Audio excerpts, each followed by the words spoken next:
নবীজির সাহাবী হযরতে জারির ইবনে আব্দুল্লাহ রাদিয়াল্লাহু তাআলা আনহু বলেন, একবার আমরা রাত্রি বেলায় নবীজির দরবারে ছিলাম।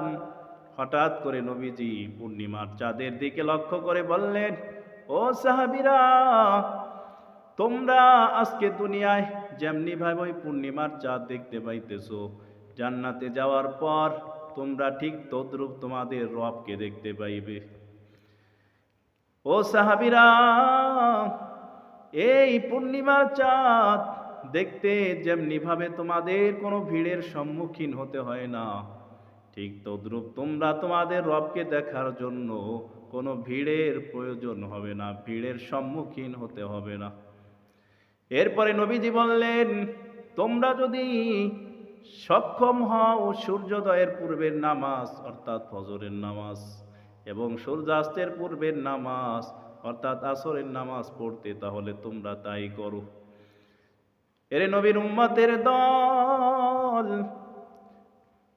ফজর এবং আসরের নামাজ কত গুরুত্বপূর্ণ নামাজ।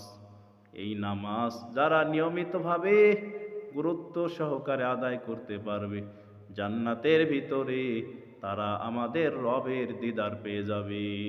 সুবহানাল্লাহ।